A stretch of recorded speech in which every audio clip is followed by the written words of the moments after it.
LuLaRoe, Stevie Page. Yes. Back here with you. Yes, and today we want to share with you things that we have learned over our 2 months of sales. I know we haven't been selling long, but we have learned a ton of things, and we're calling this video Hindsight 2020. And we've learned 10 things that will hopefully help those who are either in the queue, or considering being consultants, or are consultants now. So we want to first start off with, we've put them into 2 different categories, and the first category is think smart, not hard. The very first thing, or mistake that we made is we ordered business cards right away, which was a positive because while we were in the queue, which we were in the queue for 11 weeks, but while we were in the queue, we were passing them out, but we didn't think about, oh, we might want to do a frequent buyer system. So then we were creating a frequent buyer system card, so then when people would buy from us, they're getting our business card, our frequent buyer system, and our wash instructions, which in some ways is not thinking smart. It's not thinking smart at all. It is hard work. So we were making those, printing those, cutting them out. And so we made sure the next time we order business cards to get a frequent buyer system on there. So if that is something you're considering, before even getting business cards, get them put on there. Yeah, that's definitely been helpful for us. The second thing is utilize the back office, specifically, in our case, the graphics. When we first got started, we both spent a lot of time on Canva, making our own graphics, and it was fun, but it was a lot of hard work. Yeah. And come to find out, there are a ton of awesome graphics in the back office that you can just download and post to your social media, whatever it may be, print it out, and it'll save you a lot of time. And in my case, it looked a lot better than the ones that I created. Yes, and if you haven't heard of Canva, it's canva.com. It is a phenomenal website that allows you to create graphics. And like she was saying, we just uploaded the image that we saw and then added text to it. You might hear our boys in the background. They didn't want to take a nap, of course. Yeah.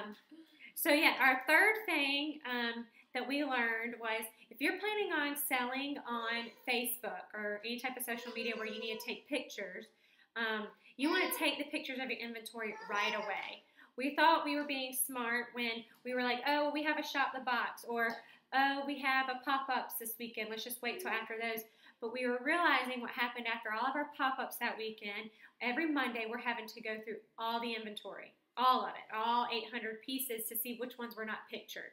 And then we tried the whole tagging the items that weren't pictured, but then at a pop-up, people are changing the hangers. So it really wasn't beneficial. So we learned that when we get our inventory, we need to take pictures right then. And honestly, like after your initial packages, you're only going to be getting 33 to 100 maybe pieces. So it's really not that hard to take pictures right after you get it. And then you have it all with you, and you're not worried about, wait, was that pictured? So that when you go to post on your social media, that your sales events, like we do ours every Monday, and so every Monday night, we're like scrounging around making sure that we got those pictures on there, because you want to sell. You don't want it to have the item and it not be pictured. So that was a system that we learned would be beneficial for us, was to take the pictures right away. And then what we do is we have a folder on our desktop that we, as things sell, we remove it from that folder. And what we were doing was removing it and putting it in the trash, because we're like, well, it's sold, we're good. But what we learned was people will return those items, or you might get that same color leggings, like black leggings again. And instead of having to repicture them, you can just go, we created what's called a purchased folder. So we have inventory folder for everything that we currently have, and then a purchased items folder. So after it's been purchased, it goes into that. And so when somebody returns something, or they decide not to buy it last minute, then we can go in there and we pull it out and we put it back into our inventory folder, making it very easy for us to keep up with our pictures, and we're not stressing out come Monday night when we're needing to upload them all to our Facebook page. So think about that. Take pictures right away, and then have a purchased items folder.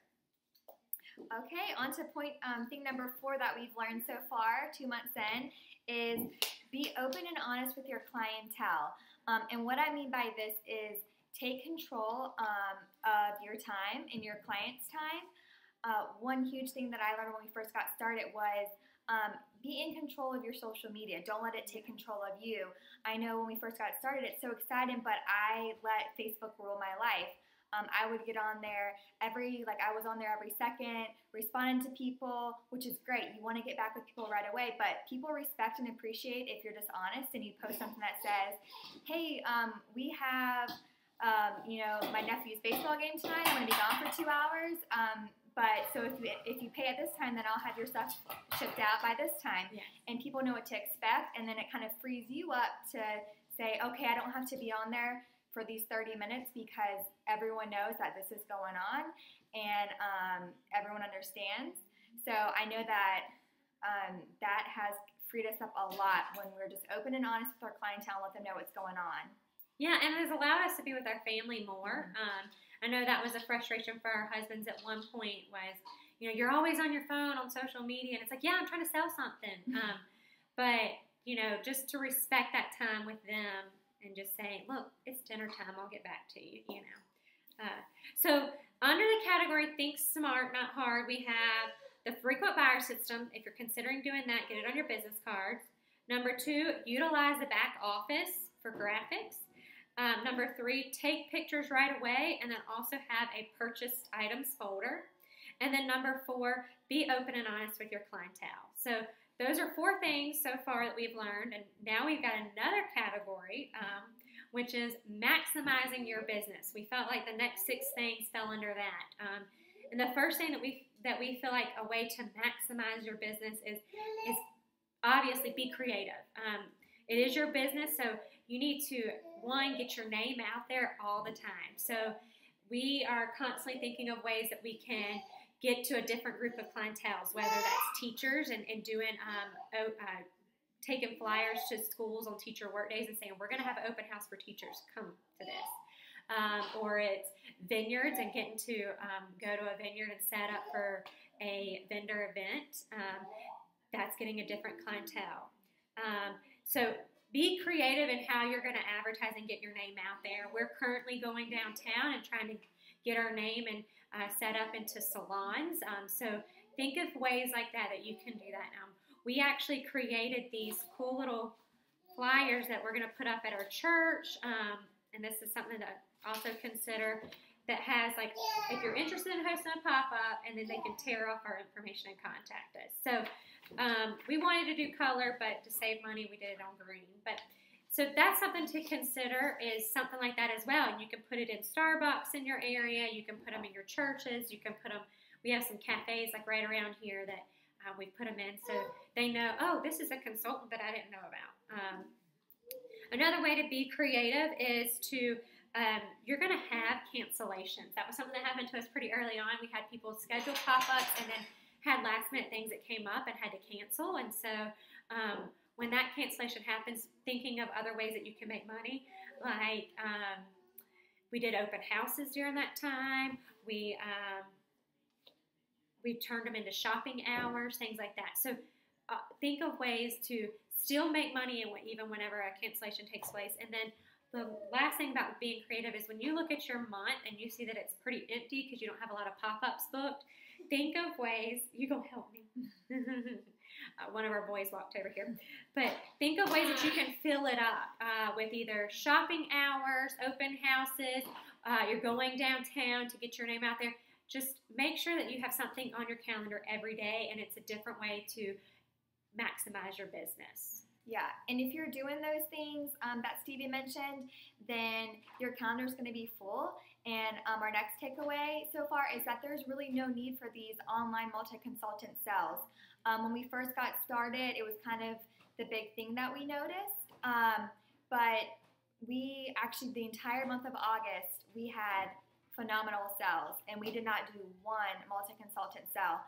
So that just goes to show that if you really are taking the time to get out there and reach people and gain clientele, that you don't need to spread yourself thin with these multi-consultant sales that aren't necessarily gaining clientele who are loyal to you and they're just looking for a specific unicorn. You want to gain clientele that are loyal to you and know you as a person and enjoy shopping with you and getting to know them. A lot of face-to-face interactions. Yeah, and so it is possible to still make good money and not utilize those multi-consultant groups. Number 7 deals with pop-ups, and this is, the first thing is when you have a pop-up, you want to book at least 2 pop-ups at that pop-up to fill your calendar up, to continue to maximize your business. And the ways that we do that is at checkout. Like, hey, are you interested in earning free clothes? Would you want to host a pop-up like your friend did?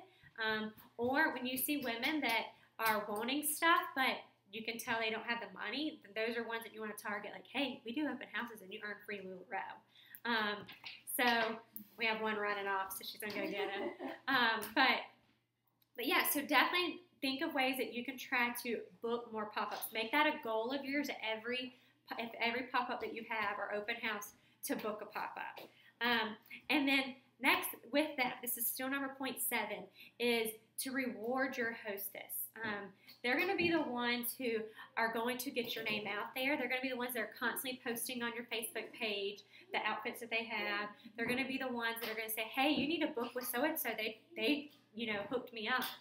So think of a really good reward system, and if the sales go well, maybe throw in some extra free stuff. And that's what we tend to do, and we see it play out well for us in maximizing our business. Those are the women who are staying committed to us. From those women, we've actually booked a lot of pop-ups, and we've actually had people be interested in selling with us, becoming consultants as well from those women. So you want to make sure that you reward them. So our next takeaway is that leggings, surprise, surprise, leggings are not much profit. Although they're a lot of fun to shop for, they're not much profit for us. So one thing that we've learned to do is when people are interested in buying the leggings, try and find a top that matches those leggings for them. Do outfit sales, like if you buy an outfit or a dress, you get the next one discounted or some sort of special deal. It will help people not just buy that one pair of leggings from you, but it'll help them see we have tops and we have dresses, and they're a lot of fun too, and they look great on you. So let people know that LuLaRoe is not the buttery leggings business, but we have a lot more than that to offer. Yeah, and what she meant by not making profit is, so we do free shipping, and so after we realized that we were shipping out a pair of leggings, and then the markup on it is not much, so we really were not making but maybe $4 at the end of the day between the two of us, so that's really not a lot. So again, that was a shocker. I think we were so excited when people would buy leggings. We're, oh, we sold something. And then we wondered why our sales were so low. It's because we were selling a lot of leggings. So number 9, to continue to maximize your business, and this is one that we just recently have learned, you need to make sure you're ordering. And we were ordering and getting a package a week, but we were not keeping our numbers of our inventory up high, and now with them currently in a slow period of getting shipments out, we are stressing. We're like, oh my gosh, we have all these pop-ups and we don't have a lot of inventory. Whereas if we would have in August stayed on top of containing our inventory and keeping it growing versus it not growing, we wouldn't be in this situation. So we suggest to keep your inventory all the sizes, all of them. I mean, we're starting to learn that like extra small Julia and what was the other one? Extra small Randy. They don't really sell for us, so you'll learn those sizes that don't sell for you. So we're not going to continue to add to those until they get lower than 5. But we're going to try to keep them at like 7 to 10 every size. We want to eventually get to 10, but right now our goal is to maintain 7 across the board and then maintain 10 when we get more established. So don't let it get lower, because obviously when you have a pop-up or somebody comes to your in-home to shop and they don't have a lot of options of shirts to match with the leggings, then they're only going to buy leggings, and you're stuck with the issue that we just had where you're only selling leggings. So have the options for them. So number 9 is order.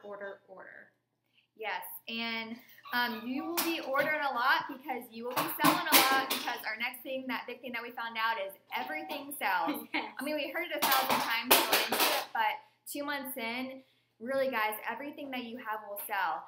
Don't get discouraged if you get a print that you personally don't like, because trust me, someone else out there will love it. It never fails. We'll open something up and I'm like, oh, that's not me. And then that's like the unicorn that everybody wants, which is great. You know, I'm so glad there's people out there that have a style different than me. And so, but yeah, it happens every time for us. Yeah. So that's a great positive note to end on, is that everything sells. So don't worry. Yeah. So we'll recap real quickly our points. So under Think Smart, Not Hard, frequent buyer system, if you're going to do it, which definitely pays off. Utilize the back office. Take pictures right away and have a purchase folder.